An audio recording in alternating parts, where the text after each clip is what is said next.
Ada sebuah hukum di sini. Kalau seandainya seseorang ditimbang amalnya hari kiamat, lalu dia sudah lolos. Ini ulama mengatakan orang yang sudah lolos dari timbangan amalnya, dia akan diberikan kesempatan memberikan syafaat. Ini yang dimaksud dengan syafaat mukminin, syafaat orang-orang beriman. Kapan mereka memberikan syafaat? Pada saat timbangan amalnya sudah lolos. Jadi misal seseorang punya 200 pahala, dia punya anggaplah 2000 pahala, dia punya dosa 1000. Sekarang otomatis 2000 dengan 1000 lolos kan? Dia punya berapa lebih? 1000 lebih. Nah, sebagian ulama, saya bilang di sini sebagian, mereka mengatakan bahwasanya orang ini bisa memberikan syafaat 1000 pahala kepada orang yang dia suka, saudaranya kah, kerabatnya kah, mungkin ada lagi timbang amal butuh 900 dikasih sama dia. Tapi bukan berarti pahalanya dikasih ya, enggak. Allah dengan kemahamurahannya karena dia punya lebih 1000, dia boleh memberikan nilai 1000 kepada orang, tapi tidak dikurangi pahala dia. Bukan ini yang dikasih ke dia, enggak. Karena ini nanti akan menentukan derajat di surga. Kita masuk surga dengan rahmat Allah, tapi menentukan derajat di surga adalah amal-amal kita kan. Jadi nilainya, kita ada lebih 1000, Allah kasih. Nah karena kau punya lebih 1000, kau boleh tolong orang 1000, silakan. 1000 pahala juga. Punya 10.000 ya 10.000, punya 100.000 ya 100.000, punya 1.000.000 ya 1.000.000. Sampai kata Nabi SAW akan datang nanti seseorang hari kiamat memberikan syafaat sampai seperti satu suku Mudhar. Suku Mudhar ini suku induknya orang-orang Arab, jumlahnya jutaan orang di bawahnya. Nanti ada satu orang kata Nabi SAW hari kiamat ya, akan memberikan syafaat sampai seperti suku Mudhar. Saking banyaknya pahalanya dia, ditimbang dosanya sedikit, lolos. Maka dia akan berikan syafaat, si fulan kasih sekian, si fulan kasih sekian, si fulan lolos.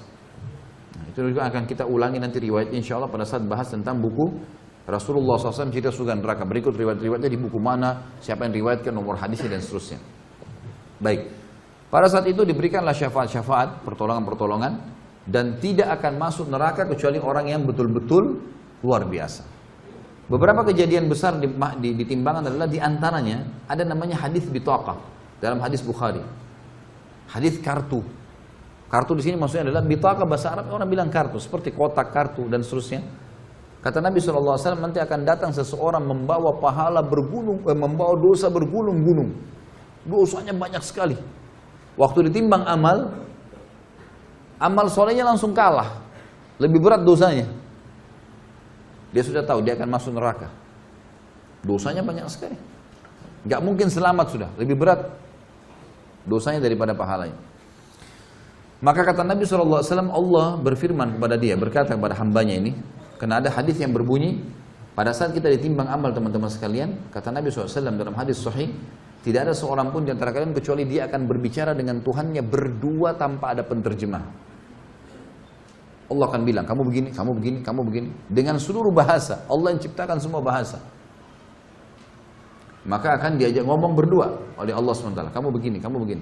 Nanti akan datang orang dosanya banyak sekali, dan ini disoroti, karena memang hadisnya mulia, memberikan berita gembira bagi orang yang beriman gitu kan. Maka kata Allah SWT, apakah ada amal kamu yang bisa mengalahkan dosamu sebanyak ini? Kata dia, ya Allah, amal apa lagi?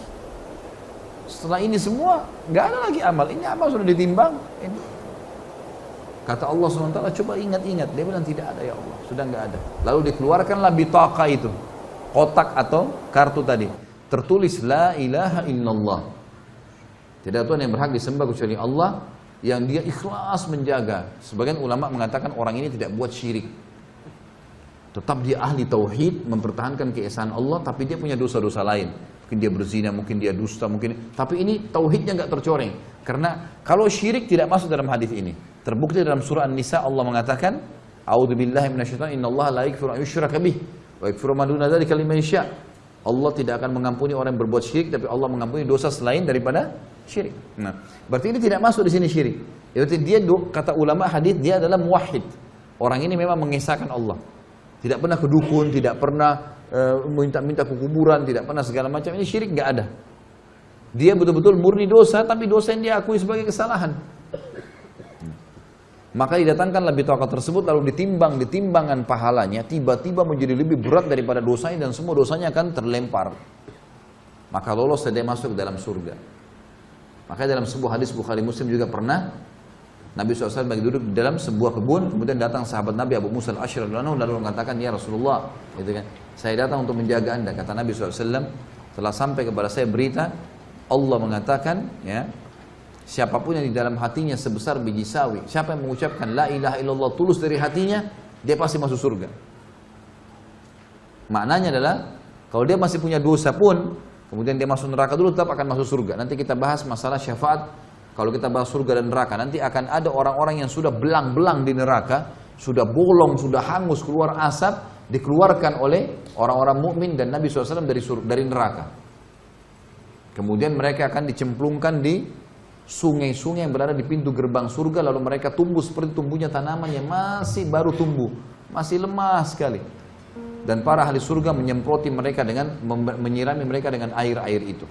Nanti akan kita bahas insyaallah masalah surga dan neraka, masalah itu akan keluar mereka. Maka kata Abu Musa al-Asy'ari, ya Rasulullah, apakah boleh saya sebarin ke orang-orang ini? Kata Nabi SAW, kalau kau sebarin berarti mereka akan bergantung dengan itu. Jadi maknanya di sini memang mentauhidkan Allah penting kan, la ilaha illallah itu kalimat tauhid kan, pengesaan. Tidak ada sekutu bagi Allah, tidak ada Tuhan yang berhak disembah kecuali Allah. Tidak ada sekutu baginya masalah itu. Baik. Setelah itu teman-teman sekalian, setelah semua ditimbang amalnya, orang-orang beriman yang sudah lolos tadi tanpa hisab, orang beriman juga yang sudah lolos dari timbangan ini akan kumpul di Haud. Haud ini adalah kuala Nabi SAW di mahsyar.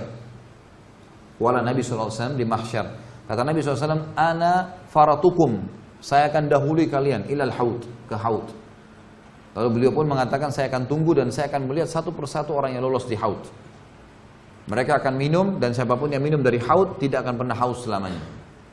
Yang tidak minum di situ hanya orang kafir, musyrik, orang munafik dan orang-orang yang dasarnya mukmin tapi banyak dosanya, masuk neraka dulu karena dosanya lebih berat daripada amal solehnya. Maka ini akan pergi.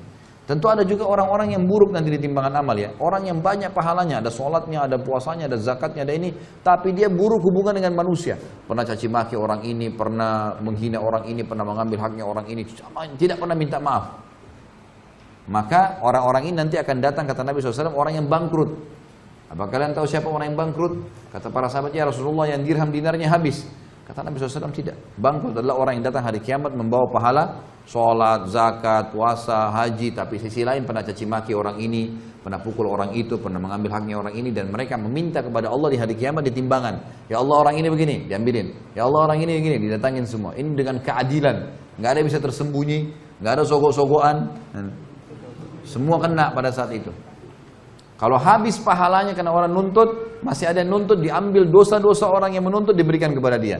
Maka itu adalah orang yang bangkrut sebenarnya. Karena habis semua pahalanya, kemudian juga dosa-dosa orang lain dipikul sama dia.